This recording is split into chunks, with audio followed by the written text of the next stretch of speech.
बच्चों, आज हम देखेंगे फिजिक्स का फील। तो हम एक टॉपिक लेके आए हैं जिसमें हम एकदम जीरो से शुरू करेंगे और पूरा एडवांस लेवल तक जाएंगे। हमारा टॉपिक है न्यूटन की गति का द्वितीय नियम। इसमें हमने न्यूटन की गति के द्वितीय नियम के जो कथन है उससे दो सूत्र निकाले हैं। एक सूत्र तो है हमारा F बराबर m कोष्टक में v माइनस u बटा में t, और दूसरा सूत्र है F बराबर ma। तो इस वीडियो में हमने पूरा इसको डिस्कस किया है कि किस तरीके से अगर कोई m द्रव्यमान का पिंड शुरुआत में u वेग से गति कर रहा है तो उसका संवेग p1 होगा। फिर इस पर आपने बल लगाया t समय के लिए, तब इसका संवेग क्या हो जाएगा, परिवर्तित हो जाएगा। इन दोनों का अंतर लेके हमने इस न्यूटन की गति के द्वितीय नियम से हमने क्या निकाला, एक सूत्र निकाला। जो ये दो सूत्र हमें दे रखे हैं, इन सूत्रों को हमने निकाला है। और आगे हमने किया है 3 इंटरेस्टिंग सवाल।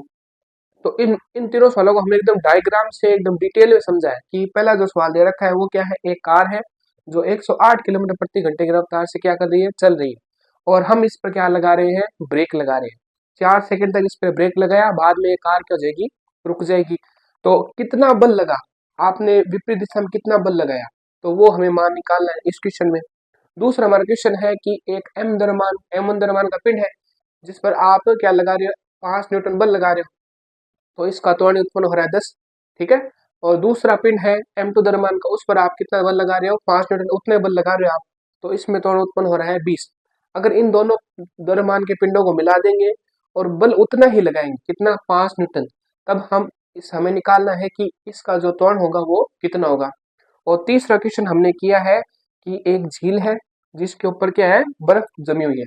और उस पर हम एक किलोग्राम द्रव्यमान का कोई पत्थर फेंक रहे हैं। और जब पत्थर से टकराएगा बर्फ की, मान लो सीली से, जो झील के ऊपर बर्फ जमी उससे टकराएगा, तब उसका वेग क्या होगा, 20 मीटर पर सेकंड होगा। और जब 50 मीटर के अंदर जब ये धंस जाएगा अंदर, ये जो पत्थर है 50 मीटर अंदर अंदर की तरफ जाएगा, तब इस स्थिति में इसका अंतिम वेग क्या हो जाएगा, जीरो हो जाएगा, रुक जाएगा। तो हमें इसमें निकालना है कि बर्फ ने कितना विरोध किया, अर्थात कहने मतलब बर्फ और जो पत्थर के बीच में जो घर्षण बल लगा है वो हमें निकालना है।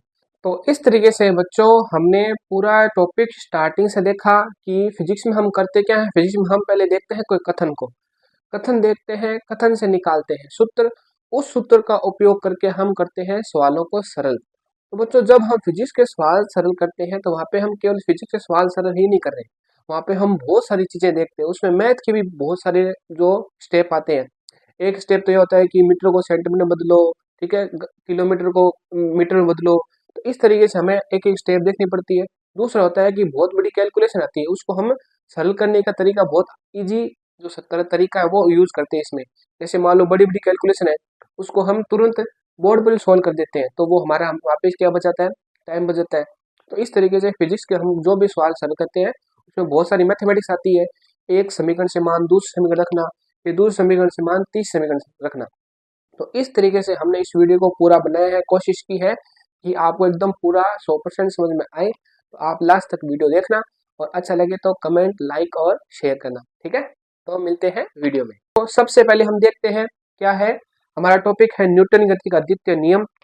उसका जो कथन है वो क्या है, कथन ये है कि अगर कोई वस्तु गति कर रही है और उस वस्तु पर हम लगा रहे हैं बल, तो उस वस्तु का संवेग क्या होगा, परिवर्तित होगा।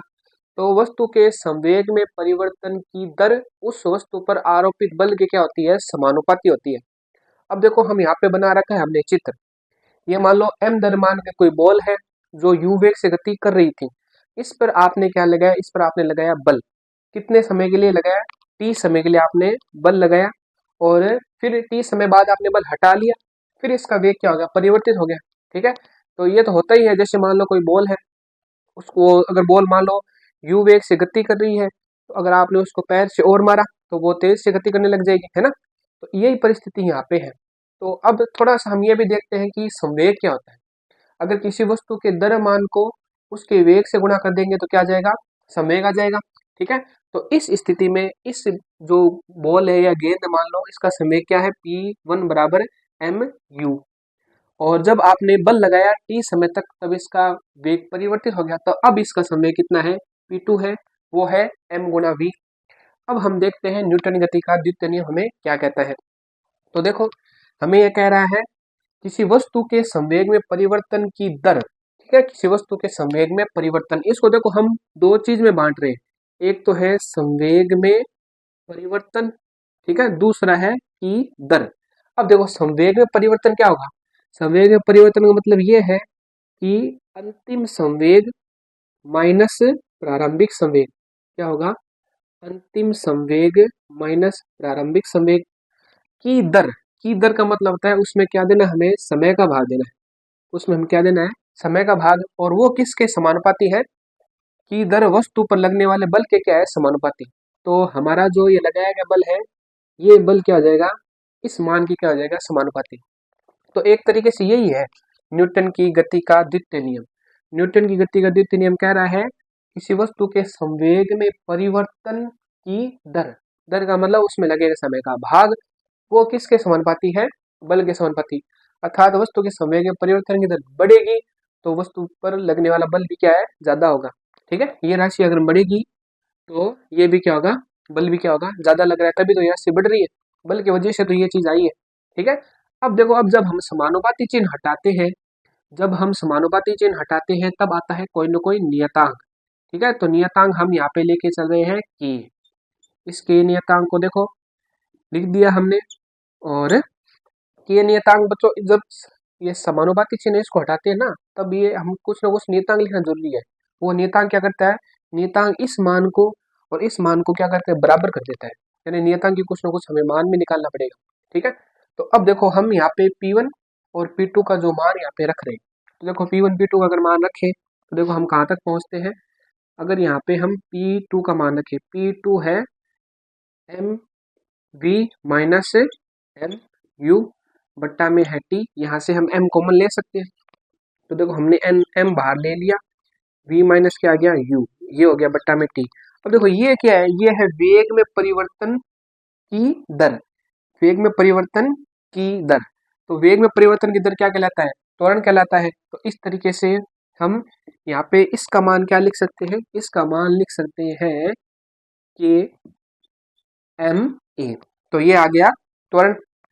ठीक है, अब हमें ना एफ बल का मान, द्रव्यमान का मान और त्वरण का मान इस तरीके से लेना है कि के का मान क्या आ जाए, एक आ जाए। तो अगर हम मान लो कि आप इकाई बल लगा रहे हो, यानी 1 न्यूटन का बल लगा रहे हो, वस्तु का द्रव्यमान क्या है, 1 किलोग्राम मान लो, और वस्तु का त्वरण कितना उत्पन्न है, वस्तु में त्वरण कितना उत्पन्न हो रहा है, तो 1 मीटर सेकंड के स्क्वायर क्या हो रहा है, त्वरण उत्पन्न हो रहा है। ठीक है, सेकंड की घात -2 त्वरण उत्पन्न हो रहा है। तो उस स्थिति में के का मान कितना आ जाएगा, के का मान भी आ जाएगा 1। ये मान जब वापस इसी समीकरण में हम रखेंगे, इसी समीकरण रखेंगे, तो हमारे पास क्या सूत्र आ रहा है, हमारे पास सूत्र आ रहा है F बराबर ma, हमारे पास क्या सूत्र आ रहा है, F बराबर ma। गति के द्वितीय नियम का उपयोग करके किस तरीके से मान निकाल सकते हैं, तो हमने दो तरीके के समीकरण प्राप्त कर लिए, हमारे दो मान काम के हैं, एक तो है F बराबर ma, दूसरा हमारा मान है ये वाला। ठीक है, ये आप ले सकते हो, तो ये हमारे दो समीकरण काम की है जो हमें सवाल को सरल करने में बहुत सहायता देगी। ठीक है, तो पहला सूत्र तो है हमारा F बराबर ma, दूसरा है F बराबर के एम, और यहाँ पे V माइनस यू बट्टा में टी। यहाँ पे अगर के का मान आप 1 ले लोगे, तो 1 जब के का मान ले लोगे तो हमारे पास सूत्र क्या आ जाएगा, हमारे पास सूत्र आ जाएंगे दो बहुत ही मोस्ट इंपॉर्टेंट सूत्र। F बराबर ma, ये है न्यूटन की गति का द्वितीय नियम से निकाला गया सूत्र, और उसी नियम से दूसरा सूत्र हमने निकाला है एम वी माइनस यू बट्टा में टी। तो ये सूत्र हमने दो निकाले हैं। इन सूत्रों का उपयोग करके हम करेंगे 2 से 3 बहुत ही बढ़िया बढ़िया क्वेश्चन, और तब आपको एकदम क्लियर समझ में आ जाएगा कि हम किस तरीके से फिजिक्स के न्यूमेरिकल या सवाल हम कर सकते हैं। तो देखते हैं आगे। इस तरह से हमने न्यूटन की गति के नियम को समझा, द्वितीय नियम को समझ लिया हमने, वहां से हमने निकाले दो सूत्र। जो पहला सूत्र ये दे रखा है, F बराबर m कोष्टक में v माइनस यू बट्टा टी, और दूसरा सूत्र है F बराबर ma। इन दोनों सूत्रों का हम उपयोग करके हम करेंगे 2 से 3 बहुत ही मोस्ट इंपॉर्टेंट सवाल, और उनको देखेंगे जीरो से एकदम पूरे नेक्स्ट लेवल तक। तो देखो पहले देखते हैं हमें जो सवाल दे रखा है वो क्या है। एक कार 108 किलोमीटर प्रति घंटे की रफ्तार से क्या कर रही है, चल रही है, और इस पे क्या लगाया गया है, इस पे लगाया गया है ब्रेक। ब्रेक कितने समय के लिए लगाया गया, 4 सेकंड तक लगाया गया, और 4 सेकंड के बाद यह क्या गई, कार रुक गई। तो सबसे पहले हम ये मान रख रहे हैं। देखो तो बच्चों कि जो ये कार है इसका शुरुआती वेग क्या होगा, u होगा। u इसका शुरुआती वेग है, दो चाहे इसको कह दो प्रारंभिक वेग, वो कितना है 108 किलोमीटर प्रति घंटे। और ब्रेक कितने समय तक लग रहा है, ब्रेक लग रहा है 4 सेकंड तक। 4 सेकंड के बाद ये कार क्या हो जाएगी, रुक जाएगी। कार का अंतिम वेग कितना होगा, 0। तो सबसे पहले हम देखो इन किलोमीटर प्रति घंटे को मीटर बट्टे सेकंड में चेंज करेंगे। क्यों, क्योंकि यहाँ पे जो मान दे रखा है वो है सेकंड का। तो अगर इस मान को मैं अगर सेकंड में परिवर्तित कर देना तो हमारी मात्रक क्या हो जाएगा, एक समान। तो इसलिए देखो हम इसको सेकंड में बदल रहे हैं। तो सेकंड में बदलने के लिए सबसे पहले हम देखते हैं हमें करना क्या है, मीटर बट्टा सेकंड में इसको बदल रहे हैं। तो किलोमीटर जब मीटर में बदलते हैं तो हम क्या लिखते हैं, 1000 मीटर लिखते हैं, ठीक है। और जब घंटे को हम सेकंड में बदलेंगे तो एक घंटे में कितने सेकंड होते हैं, एक मिनट में होते हैं 60 सेकंड, और एक घंटे में होते हैं 60 मिनट। तो एक तरीके से ये हो गए 60 × 60 यानी 3600 सेकंड आप कह सकते हो। तो देखो अब इसको यहीं पे हम सरल कर लेंगे। 0 से ये 0 गया, ये 0 से ये 0 गया। अब देखो ये दोनों क्या है, ये दोनों है 6 × 6 36। अब 6 का पहाड़ा अगर 3 बार बोलेंगे तो 108 आता है। तो ये तो मान सभी कट गए। 3 इंटू क्या हुआ 10, 3 इंटू 10 क्या होंगे 30। और हमारा मान क्या आ गया, मीटर बट्टा सेकंड। इस तरीके से हमने मान निकाल लिया। प्रारंभिक वेग कितना है 30 मीटर बटा सेकंड, अंतिम वेग 0, और 4 समय सेकंड तो दे रखा है, वो क्या है 4 सेकंड दे रखा है। अब देखते हैं हम आगे क्या और करना है हमें। कार पर ब्रेक लगाए जाने के बाद लगने वाले बल की गणना करनी है। तो हमें एक तरीके से क्या निकालना है, बल ही निकालना है। और क्या दे रखा है, और हमें दे रखा है कार का यात्रियों सहित द्रव्यमान कितना है 1000 किलोग्राम। तो यहाँ पे हम जो दिया हुआ है वो लिख लेते हैं। तो द्रव्यमान कितना है 1000 किलोग्राम। तो इस तरीके से हमने जो दिया है वो सबको लिख लिया। अब हमें ज्ञात करना है बल। तो हमें क्या ज्ञात करना है, बल ज्ञात करना है। न्यूटन की गति के नियम से हमारे पास दो सूत्र है बल के। एक तो ये है, इसमें के बराबर हमने 1 रख दिया इसलिए ये सूत्र आ गया। दूसरा सूत्र क्या है, ये है। देखो इसकी तो जरूरत है नहीं, ए निकालना पड़ेगा, ठीक है। वैसे ये सूत्र से ही ये सूत्र बना है, ठीक है, क्योंकि ये जो मान होता है, ये जो मान है ये किसका, ए का ही मान है। तो हम ये सूत्र को उपयोग में लेंगे। तो सूत्र आप ऐसे भी लिख सकते हो, गति के द्वितीय नियम से एफ बराबर क्या हो जाएगा, एम वी माइनस यू बट्टा में टी। अब देखो एम का मान कितना है, एम का मान है 1000 किलोग्राम, और वी का मान अंतिम वेग 0 है। प्रारंभिक वेग कितना है, प्रारंभिक वेग 30 है। समय कितना लग रहा है 4 सेकंड। अब देखो इसको सरल करते हैं हम। तो इसको सरल करेंगे, ये है 1000 इंटू 30, और ये माइनस का चिन्ह क्या आ जाएगा, माइनस चिन्ह इधर आ जाएगा, और ये है 4। देखो इसको काटते हैं, 2 बार गया, कितना आया 500, ठीक है। अब वापिस काटेंगे तो कितना हो जाएगा, ये हो जाएगा 250। 250 को 250 को देखो आप ऐसे गुणा करो, 250 को 3 से गुणा करो। 250 को 3 से गुणा करेंगे तो 750 आएगा। फिर ये 0 और साथ में लगा देंगे तो हमारा टोटल बल का मान कितना आ गया, बल का मान आ गया माइनस का 7500 न्यूटन। जो ये माइनस बता रहा है ना, ये बता रहा है कि जो लगाया गया बल है वो गति की विपरीत दिशा में। गाड़ी तो इस दिशा में जा रही थी, कार तो हमारी क्या जा रही थी, इस दिशा में। अब ब्रेक विपरीत दिशा में लगेगा तभी तो रुकेगी। तो इसलिए जो माइनस चिन्ह बता रहा है, जो आप ब्रेक लगा रहे हो वो क्या है, वो है कार के विपरीत दिशा में लग रहा है, इसलिए उसने कार को क्या कर दिया, रोक दिया। तो देखो बच्चों इस तरीके से हमने पूरा सूत्र निकाला, सूत्र के उपयोग करके इस सवाल को किया है, ठीक है। अब हम देखते हैं और कुछ इंटरेस्टिंग सवाल। इस तरीके से हमने पहला क्वेश्चन किया। अब हम दूसरे क्वेश्चन को भी इतने ही डिटेल में एकदम एक एक पॉइंट लेकर हम उसको समझने की कोशिश करेंगे। तो हमारा दूसरा क्वेश्चन क्या दे रखा है, हमें दूसरा क्वेश्चन में दे रखा है M2 और M1 दो अलग अलग द्रव्यमान के दो पिंड है, दोनों पर हम 5 न्यूटन बल लगा रहे हैं। तो पहले पिंड पर त्वरण उत्पन्न हो रहा है 10 मीटर सेकंड की घात माइनस 2 का, और दूसरे जो पिंड है M2 द्रव्यमान का उस पर त्वरण उत्पन्न हो रहा है 20 मीटर सेकंड की घात माइनस 2 का।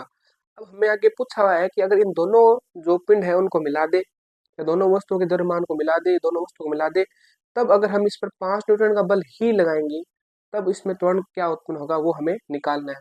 तो देखो आगे देखते हैं।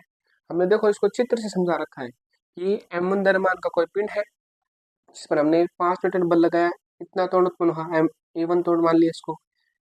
M2 द्रव्यमान का पिंड है, 5 न्यूटन, इस पर भी बल लगाना है हमें, और इतना त्वरण उत्पन्न होगा। तो देखो पहले हम निकालते हैं M1 और M2 का मान, ठीक है। और हमारे पास दो सूत्र है, एक तो ये सूत्र है, दूसरा क्या है, ये सूत्र है। तो इससे निकल जाएगा मान। देखो इससे कैसे निकलेगा, हम यहाँ पे निकाल रहे हैं, देखो हमें निकालना है M1 और M2 का मान। तो देखो हम यहाँ पे लिख रहे हैं F बराबर M1 A1, ठीक है। और हमें निकालना है M1 का मान, तो हम क्या निकाल सकते हैं, F बट्टा A1। तो देखो ये हमें मान दिया हुआ है, इसमें सूत्र में मान रखेंगे तो M1 का मान आ जाएगा। अब F का मान कितना है, 5 न्यूटन, और A का मान कितना है, 10। अगर इनको काटेंगे तो 1 बटा आ जाएगा 2, और 1/2 को अगर सरल करेंगे तो मान आएगा 0.5। इसके आगे हम लगा रहे हैं 0, ठीक है। तो वो हो गया M1 का मान 0.5 किलोग्राम। इसी प्रकार से देखो हम M2 का मान भी निकाल सकते हैं। क्या होगा, M2 का मान में इसी सूत्र से क्या हो जाएगा, F बट्टा A2।